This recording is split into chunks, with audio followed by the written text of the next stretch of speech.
Hi, this is Jordan Ramirez, and you are watching a brand new episode of Film Talk with Jordan Ramirez. And today we have special guest, filmmaker Melton Gallegos Garcia. So it's good to see you on the program. Howdy, it's great to be here. Thank you for this opportunity. Oh, you're welcome. Now, before we get started, I'm going to ask you some questions, and feel free to answer them as much as you want. It may be a little bit out of order, but we're going to do it in order at this minute. All right, that sounds great. Okay, so first question, what made you want to become a filmmaker? Ooh, okay. So around high school, I attended or I opted into this art high school to see if there was anything of interest there. And once I entered the high school, it was around the time I was choosing which art form I would follow. And out of the many art forms there was in this high school, film called out the most to me. And at first, I didn't think much of it. I just thought of it as like a fun hobby to do on the side. But as the years passed on, I just found and grew more into loving film. That's great. Okay, so this one is a little bit, so this next question, when you're not making films, what are your hobbies or what are some things you like to do when you're not making movies on the side? Oh boy. Um, well, I love spending a lot of time with friends. I love Mm-hmm. spending time with family.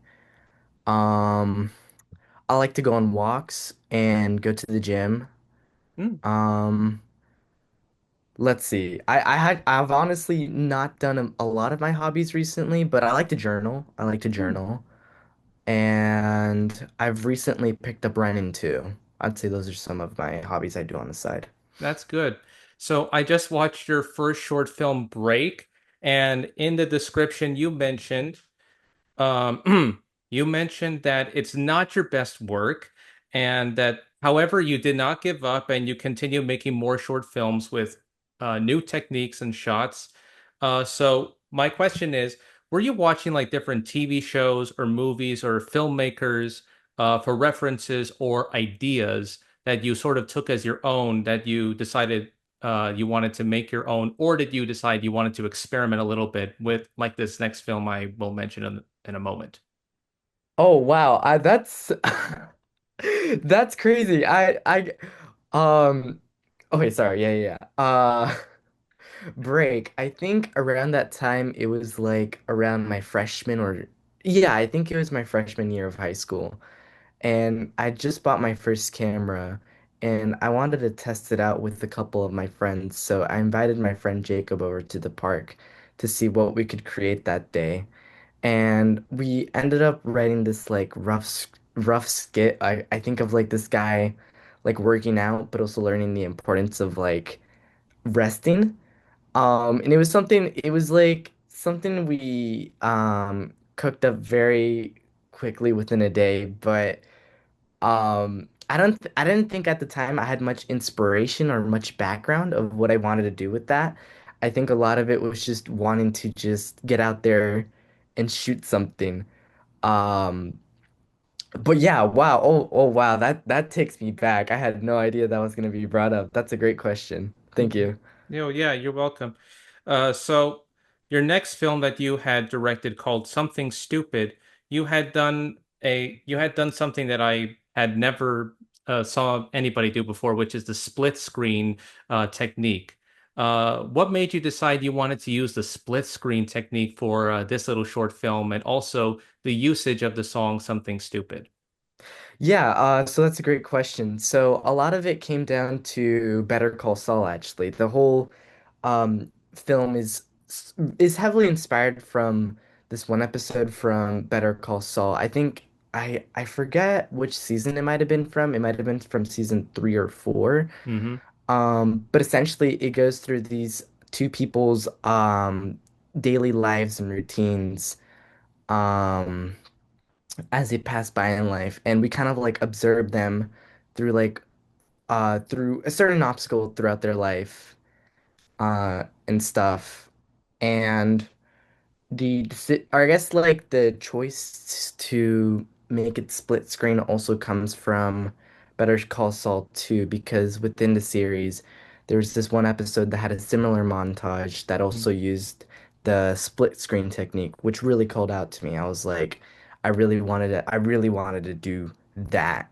mm, And I guess kind of like also returning back to the previous question, Better Call Saul would also influence a lot of my filmmaking up to this date actually, because mm, I I um I like to consider myself more of a cinematographer than director, but a mm, lot of my cinematography does I always like to go call back to that inspiration of origin from Better Call Saul, just from a lot of its wider shots and a lot of the shots that just pertain to particular objects that kind of mm. like reference a mood or like I guess a mental space that a character could be in. And I just love to always go back to that inspiration of Better Call Saul because it really moved me around my sophomore year of Mm. high school when I first watched it. And it's been a huge inspiration since. Yeah, I mean, it used to be that peak television is more cinematic, and that film, I think by that period was becoming more like TV, I guess, at that point. Mhm. So the split screen method, it actually reminded me not on Better Call Saul, but in another movie that used this method called Vortex. Have you ever heard of this film? It sounds familiar. Remind me who it's directed by again? This film is directed by Gaspar Noé. It's he's Franco-Argentinian. He was born in Argentina, but he lived in France, and he did a lot of these films. I've seen a few of his films: Enter the Void, Irreversible, Love, and he did a film called Climax. And Vortex. This one is a pretty interesting film. It's not a an optimistic movie, but it's shot Okay. using the split screen method. One is suffering from rapid dementia. The other has heart issues. Their son in the film, he is a drug addict and he has a lot of personal issues. And it's a pretty interesting method.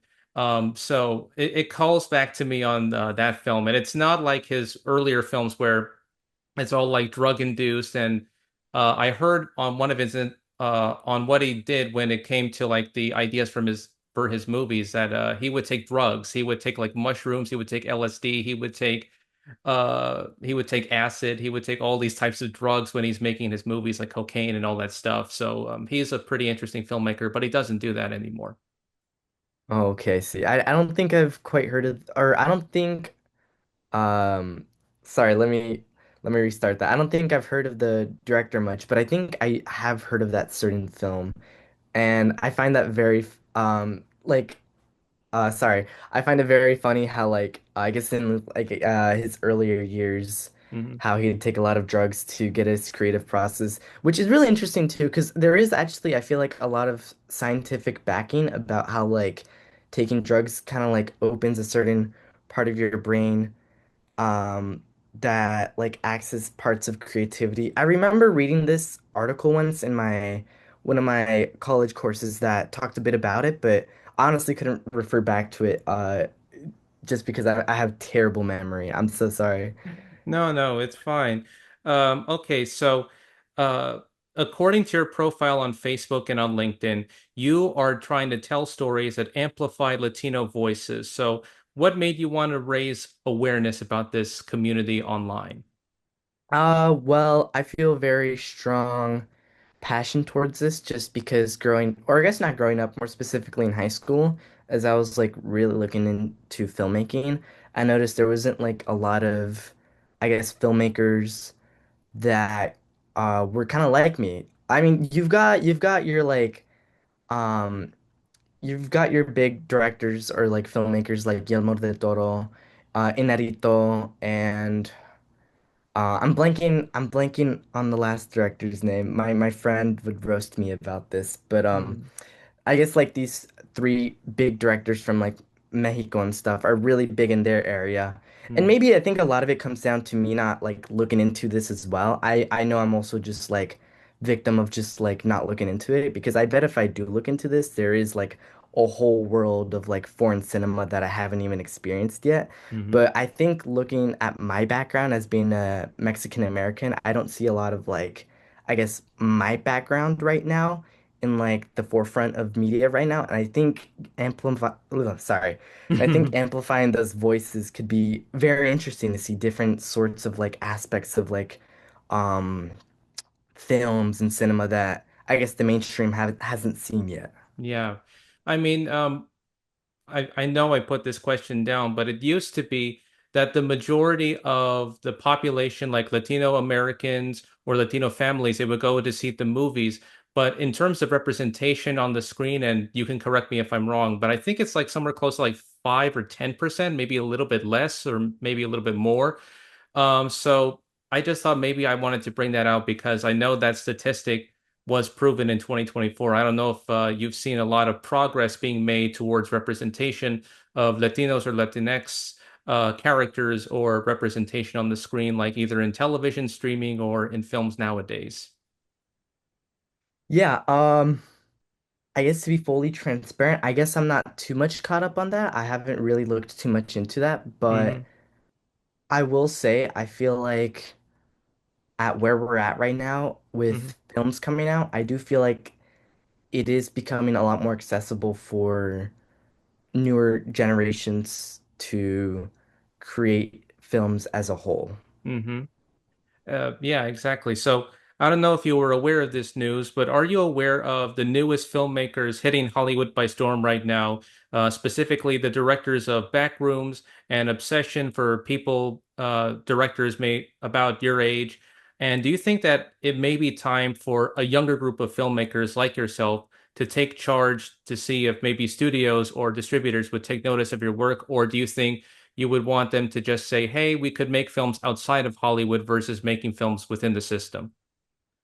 Yeah, for sure. I think definitely with what's going on right now, I feel like a lot of I don't know if studios would be the right label, but I feel like a lot of people are now recognizing that there is a lot of talent within the internet and a Hmm. lot of ta talent coming from YouTube.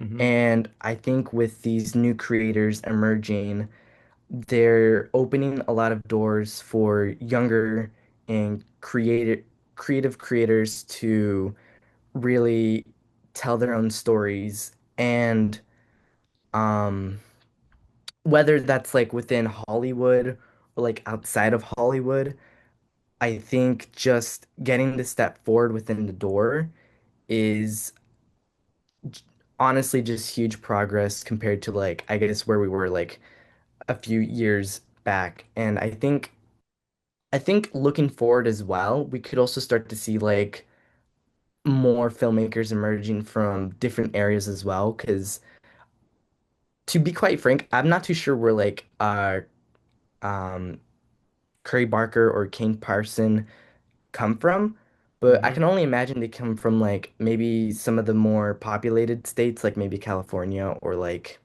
maybe the city of New York. I could be wrong, correct me if I'm wrong, but maybe we could start seeing like other filmmakers emerging from like let's say Seattle or Portland or any of the other states. Yeah, I mean that would be nice too. So next question. What are your thoughts on artificial intelligence right now within the film industry and not just in the film industry, but just like everyday generic work in life?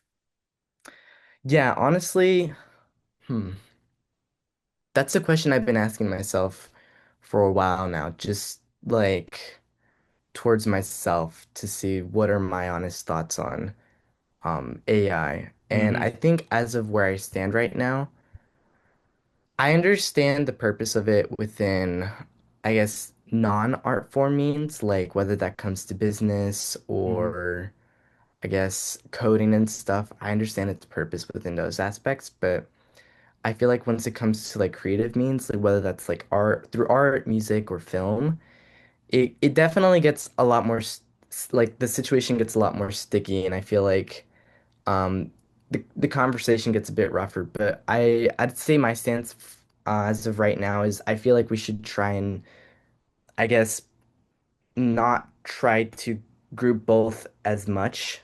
Hmm. Um, I guess what I'm trying to say is like I guess anti-AI for like film. Hmm. Just because I don't really see a way in which it's been helping us.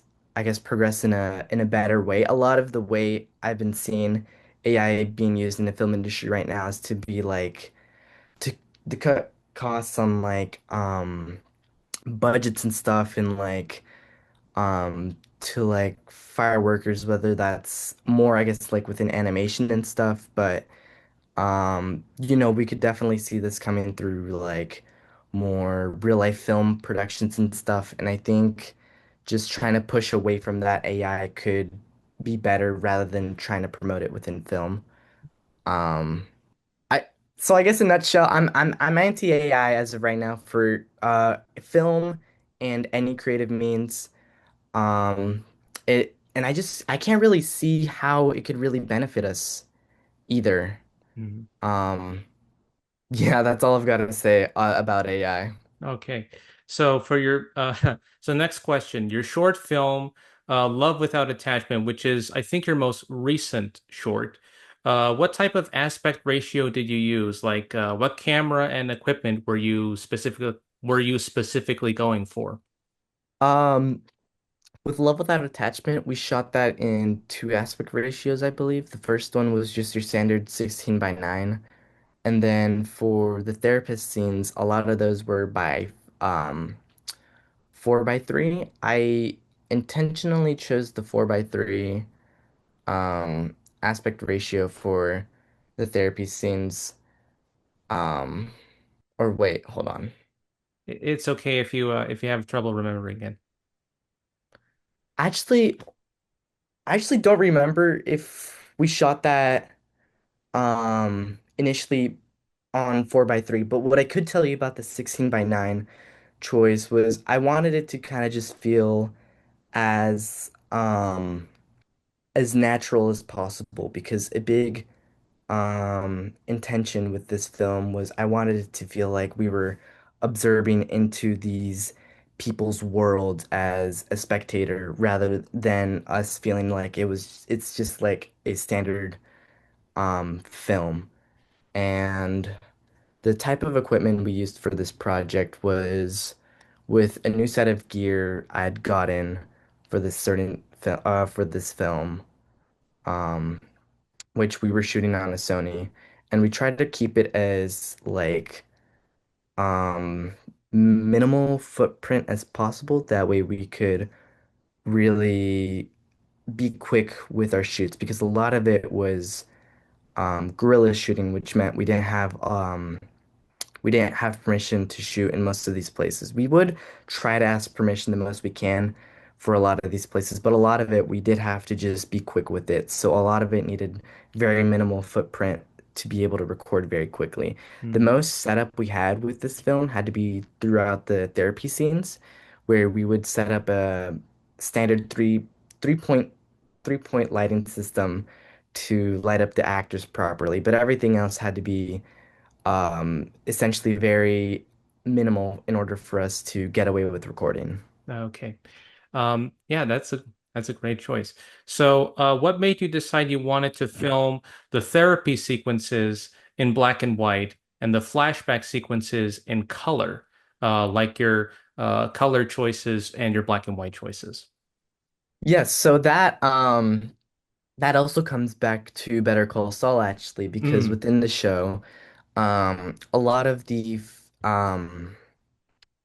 I wouldn't know what you would call it, like the present or I guess like the future scenes hmm throughout like the certain of the episodes or just throughout all of season 6 were in black and white, and that was done to represent like again the future slash present of where Saul Goodman is at his present or future life, and then the colored scenes were to show like the past um the past scenes in which led up to the current or future scenes. And I wanted to take that concept into this film, where the therapy room scenes were shot in black and white to show where we are right now, hmm and the flashback scenes in colors to show the past. All right. Because when I saw that, it reminded me of another film. It's from Romania, and it also used a very similar method. It's called "Do Not Expect Too Much from the End of the World." And what the film did, which I thought was pretty interesting, was all the present day footage was shot in black and white. It was like high contrast black and white. And the scenes where the main protagonist is using her Instagram, that was in color, and all the scenes where it used to be Romania was under the Soviet Union, all that was like footage from another movie that was filmed in color. So it sort of gave me that it sort of gave me that feel when I was watching it. Oh, cool. Yeah. Um, oh, sorry. I was just gonna add one more comment to that. Another reason why I also chose to shoot the therapy scenes within black and white is because I feel like a lot of the time when we're doing flashback scenes in a lot of media, they like to portray it kind of like in a black and white scenario. So I Hmm. feel like flipping that on its own head instead of like having the black and white scenes represent the past, but instead the future. No, I thought it was like a nice like spin on it, you know? Yeah, I mean, I like the aspect ratio. It looked very much like the types of films that you would have seen during this period, maybe like the early cinema period, maybe mid 50s, early 60s, when it was filmed in black and white, and that aspect ratio was sort of like I think you mentioned it was either 4:3 or 16:9. Wait, which ones were the 16:9? Were they the ones in color or were they the ones in the therapist's office?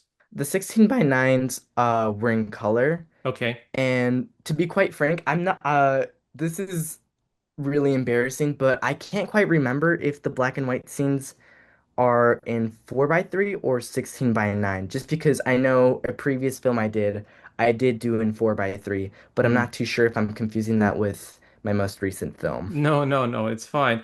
It can be a little bit challenging when you try to remember your aspect ratios when it comes to shooting certain cameras and sequences. And now a message from Jordan Ramirez for Film Talk with Jordan Ramirez. I want to take a break from this episode to thank my listeners/viewers who watch the videos on my YouTube channel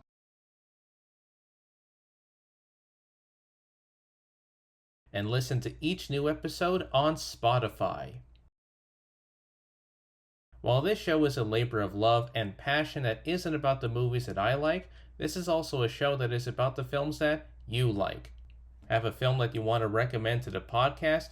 Make sure to recommend it in the comments section on YouTube and on Spotify, and you will receive a shout out in a future episode. Want to be a guest on the podcast? Click on the sign up form link in the episode description for further details. If you like this episode or my previous episodes, make sure to like, share, and subscribe for more interviews in the near future. The goal for this channel is to reach up to 100 subscribers both on YouTube and on Spotify. It's just that easy. And now, back to our regularly scheduled episode.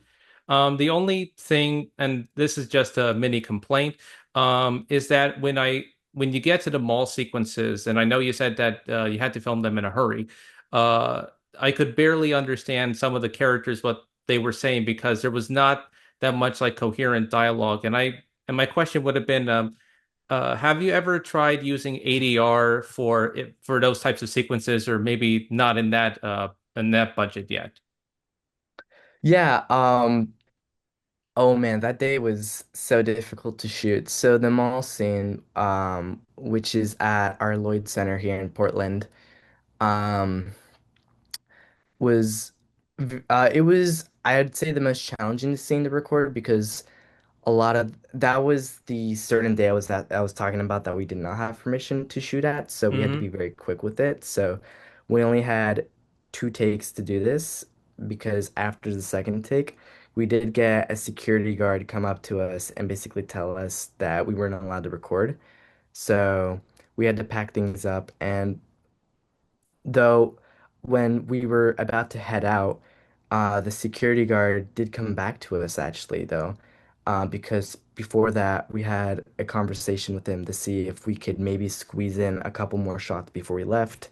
And then, of course, he said no. But then afterwards, as soon as we were at the doors, he came back to us, and he told us that he went to talk to his boss to see if we could film here a little longer. and he told them because we were a bunch of like students trying to create this film for an assignment that they ended up letting us shoot a couple more shots before we had to leave, which was honestly an incredible and like great story within itself. Mm, But I guess returning back to your question about the ADR, it was very hard to get a lot of that audio in that mall that day because there was a lot of activities going on that day, and it was just very hard to isolate the audio. mm, Um, I think to be quite frank, the reason why we didn't do ADR with that scene was just because I think the actors' schedules didn't align quite well. mm, I mean, we're all in high school, so we all have like a lot of stuff to do. mm-hmm, We had a lot of personal commitments. But for sure, moving forward, I definitely know the value of ADR. mm-hmm, And I would like to mess with it more moving forward. But I think at that point when I was making Love Without Attachment, I didn't really have a lot of experience with ADR, and I wouldn't feel confident within myself to have mm, tried to have attempted that with this certain project. But um, uh, afterwards, with after Love Without Attachment, um, I did work on just some other projects, personal ones, that I did get to mess a bit more with ADR and I guess just more like sound design, like post-production. And I've gotten more used to it. I feel more confident with it. mm. And I would definitely love to incorporate that, I guess, moving forward. That's good. That's good to know. So, thank you for answering that question. So, for your short skit, making coffee, it feels like you were trying to make the coffee subjective instead of objective. Was this an idea that you wanted to try to experiment with when it came to storyboarding, and by also using close-ups in the process? Sorry, I'm just jogging my memory again. I think with making coffee, um, I took a lot of it as practice. I was really influenced by this creator on YouTube called Gox, who did a similar type of skit, where they went to try and make coffee. But by the end of their skit, it turned out that their coffee was decaf. Mm, And I wanted to do like a similar type of plot twist, but in my own separate way. So what I wanted to do was I wanted to, instead of having the coffee be decaf, just the coffee taste very terrible to the person. mm, And oh, that's right. I guess the whole inspiration behind the film too was I really wanted to recreate this one shot where I had the camera in the sink and I had this plexiglass over the oh, camera to have the person like throw up their coffee on because I'd seen it a while ago and remembering I really wanted to try that. So I was like, well, hey, I've got some gear. I've been meaning to practice on my cinematography for a while. Why not just, write something down and just shoot this at my house? mm. And I think that's what a lot of making coffee was for me, just like as a sort of means to just refresh on my skills and to see what I could really um expand upon. Yeah. So, you mentioned that for the last spit take, when you were having to spit out the coffee, you said you used plexiglass. So I'm trying to think, how were you able to get that shot or effect of using the plexiglass underneath the camera and having you spit out so that you don't ruin it? So I'm trying to think, how was that process done? So yeah, it's really simple. All I really did was I had like a bowl underneath everything first. That Mm-hmm. way when I would throw up the coffee, when the coffee would fall down, it wouldn't touch the camera, it would touch the bowl. And then I'd have the camera on top of the bowl. That way we could get the shot and the plexiglass on top. That way none of the coffee got into the lens. So Mm-hmm. essentially the coffee would fall into the plexiglass, then the coffee would fall into the sink. But since there was a bowl underneath the camera, the coffee would just essentially touch the bowl and not get any of the camera wet. That's good. I've always been interested in behind the scenes anecdotes and Yeah. things like that. Uh, Going back to something stupid, you mentioned in the end credits that you wanted to thank Target for letting you film inside, or how did you get permission to allow Target to let you shoot inside, or maybe it was like outside of their store to do the sequence? Um, I actually, okay, that's really funny because we actually did not get permission to film at Target. I think that was an inside joke between me and my actor Parker, who you see in the film.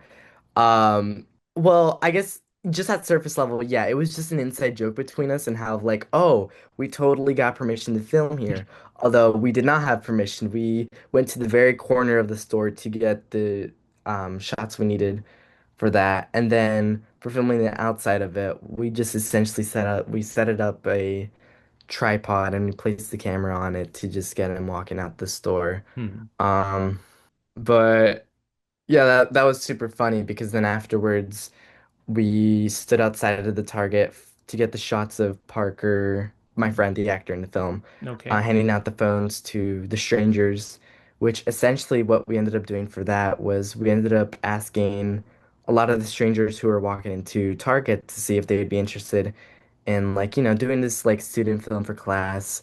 And a lot of them said no. And at the time I wasn't really used to rejection, so like this was like a real test for like my social interactions. But a lot of them were interested, and a lot of them were like interested of like seeing the final product of the film. So I ended up sending the film to like a lot of those people too. So it also like just created like this very recognizable memory for me as well. But Hmm. yeah, we did not have permission to shoot at Target, and I find it very funny that I guess I said that in the end credits. It must have just been an inside joke between me and Parker then. That's actually pretty funny. The way you described it, it makes me think of Robert Rodriguez and how he would try to make like guerrilla style filmmaking without any budgets. Um, Mhm. did you ever see any of his pictures or like his behind the scenes of how he was able to get the shots he wanted for his movies? I have not, but I am familiar with them though. Oh yeah. I think they're on YouTube. Somebody posted online like his behind the scenes of I think the first film he made was like El Mariachi, and then from there Mhm. Desperado, the Spy Kids films. I think The Faculty from the 90s that he did.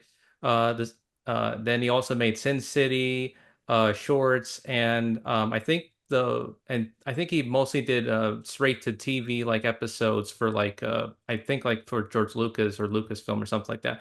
But Mhm. yeah, it just sort of reminds me of the way Robert Rodriguez would try to get permission to shoot sequences in his movies. He got part of the permission, but he was only allowed to shoot like maybe outside of the building, or he was trying to replicate whatever he could do because of how to save money and just get the shots that he needed. Mhm. Yeah. Okay, so for your silent short film that I forgot to mention, what was it like when you had to shoot it without any dialogue sequences? And also, how did you get the messages that were coming out of the iPhone to be on the screen? I wanted to know how you were able to film that. Yes. Okay, so this is pertaining with this is pertaining the film within the coffee shop, correct? Yes, this is the coffee Okay. shop one. That's so funny because I recently also did another silent for my university class too. So I was just trying to remember of which one. But with that one, yes, okay, so no dialogue and how we did that. Sorry, I'm just trying to remember the question. So that was for my junior year of high school for film class, and we were asked to create a silent short film for that class because we'd gotten a new film teacher, so a lot of the curriculum had changed. So we were assigned this new project within groups and stuff, and we had to try to think of ways to um like tell this story without any dialogue. And I thought a nice and cheeky way to kind of like get through that in a modern time is using or through text.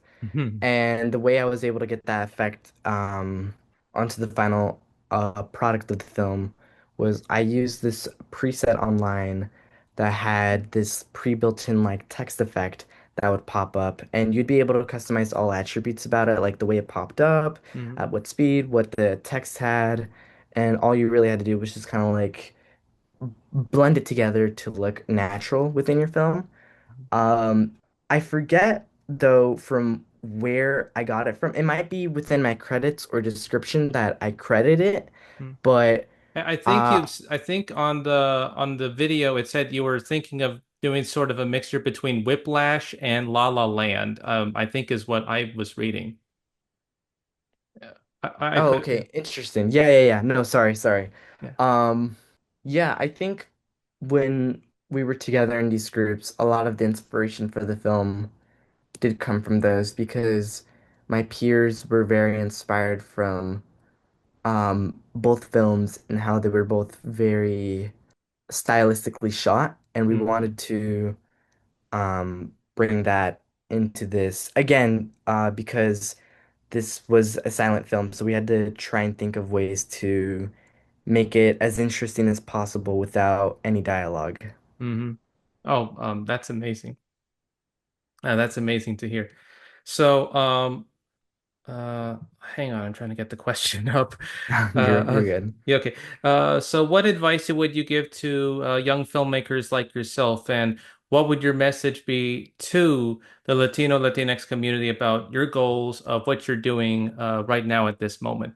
Honestly, I'm not great with advice, but if I were to give a piece of advice to younger creators out there who are trying to make a name for themselves or just trying to get a foot in the door, I feel like the most common advice is to just go for it. But I think a lot of it also comes back to also just like sometimes mental block and art block because that can happen a lot throughout your journey Mm-hmm. and a lot throughout your art journey. There's many phases, you've got phases of art blocks. Sometimes you feel lost. Sometimes you don't feel like you want to do this anymore, but it's all, I feel like, normal roadblocks to face within your larger path of whatever you're doing, whether that's film or art. It's all very natural to come across those um, roadblocks. And my only piece of advice for that is just trying to just stick through it as much as possible because just to be quite frank, those moments do get very difficult. And it does become very hard to just sort of see the light through within those paths. But I believe and truly think that if you do just stick through what you're very passionate through and you continue on, you can find that light and you will be able to get through those roadblocks you might be facing at this moment. Yeah, absolutely. So do you have any upcoming plans or projects that are either under wraps at the moment, or maybe do you want to share maybe some small details or anecdotes at the moment? Yeah, well, for one, I've been trying to work on my second short film, um, which uh has been an interesting journey because for my second short film, there was this one project I was working on that did get really far within pre-production. But inevitably we had to shelve that because for me it grew too ambitious to a point where Mm, I felt like I wasn't prepared to quite make the film at where I was at this moment. mm, So where I'm at right now with my second short film is kind of back at the drawing board with like trying to throw out ideas and see how those kind of stick together. But I've also been working with who you might know, Maria, and this other filmmaker called Norman Luce for the upcoming Portland 48 Film Festival Challenge. okay. So we've just been trying to prepare for that as much as possible, whether that's seeing what type of gear we have collectively, or seeing what locations we could use, or possible actors we could use. A lot of it's just like pulling strings from like the networks we have and seeing what we can create and strategize for when the weekend comes of when we're gonna shoot that. Mm, okay. Yeah, I don't really have much to comment on the 48 personally because a lot of it will come down to just I guess the weekend of when we do shoot it Hmm. because from what I remember from previous years, they give you the prompt and the characters the day before, and Mm, then you write out the script, you go to shoot it, and then you edit it throughout the weekend, and then you submit it like on Sunday morning or something. Um, uh, y yeah, my timeline's getting fuzzy, but from what I remember, that's how it stands. But a lot of it um does just come down to just getting your assets ready and just fully mentally preparing before the event starts. Okay. Okay, we're gonna wrap things up a little bit here. So, Okay. where can people find you? Where can people learn more about you and find you on social media or on any other websites? Yeah, well, as of right now, you can find me on Films for Me on YouTube and Instagram. I've been Okay. wanting to do a sort of a rebrand to reflect my new chapter in life moving into university. But as of right now, that's where you can still find me, Films for Me for almost everywhere. I'll try to be more frequent on Instagram though, because I am a bit more frequent on YouTube and I'd like to reflect that on Instagram as well. Okay, that's good to know. It's always good to give people a bit of advice. Getting back to your previous question that I mentioned, like a few questions earlier, I always like when young filmmakers like yourself are trying to give advice, even if it may be a little, even if it is trying to move forward or trying to figure out what's great for the next generation of filmmakers. Because right now, where things stand. I would say right now, with what's been going on in Hollywood and how unfortunately we're going to get fewer studios unless there is something that can stop that. Do you believe that there could be such a thing as new studios that could overshadow the originals, or what's your take on that? It's one final question, but it's not on my list. Yeah, I think so. I feel like we're seeing a lot of attraction coming from like A24 and Neon. Mm-hmm. I do think they're more like distribution though, Mm-hmm. but they have been getting a little bit more into like production and studio work from what I've seen. And I think with um those two production companies in specific do highlight that I think there is like a chance for like um others to do that if that's something that calls to them. Mm-hmm. Um, and I think it'd be really cool to, I guess, see more of that and to just see um, just others giving opportunity because that is, I think, just something truly beautiful. It is. I mean, I like what they're doing nowadays with A24, with Neon, and all the other independent distribution companies over all the other major studios that they don't play like they don't take chances. They don't go for like stories that are, something that people can relate to. They're just playing it safe with intellectual properties, remakes, reboots, franchises, and I think we're at that point where I'm sort of, I mean, I do have members who like watching some of the franchises, but for me, I'm thinking like I'm sort of done with it at this point. I want something different. I want something new. Mhm. Yeah. I don't know if you have a take on like what's been going on between the majors and the independents so far. Yeah, well, I've been personally also very tired. I've been very tired of seeing a lot of like these franchises or um like um Marvel and Disney movies being Hmm. remade over and over again, and it's refreshing to see these new original stories being told, whether that's through Obsession or Backrooms Hmm. or Iron Lung or any of these more independent ways of going at it. It's just very refreshing to see these new original ideas in contrast to what we've been seeing to years now. And I think there is definitely a new movement on its way, and I'm all for it and looking to it. Yeah, absolutely. I mean, it always makes me think back to the new Hollywood wave before the rise of the movie blockbusters that you see today, when they were taking chances and studios didn't take them seriously. So I want to thank you for that. And I also wanted to thank the Gen Z crowd for trying to bring themselves back into the theaters because we need more people back in theaters, and not just the main theaters, but also independent theaters as well. They're important to the industry. Yeah, for sure, for Yeah. sure. Okay, thank you, Melton. And it has been a pleasure to talk with you on my podcast. And I hope that we see each other again in the future soon. So thank you for stopping by, and I hope I hope we meet again. Sweet. Thank you very much, Jordan. I appreciated Okay. this opportunity. Oh yeah, you're welcome. Thank you so much. This is Jordan Ramirez signing off. And until then, I'll see you at the movie. And Melton, thank you so much again for being on the podcast. Oh yeah. All right. Bye.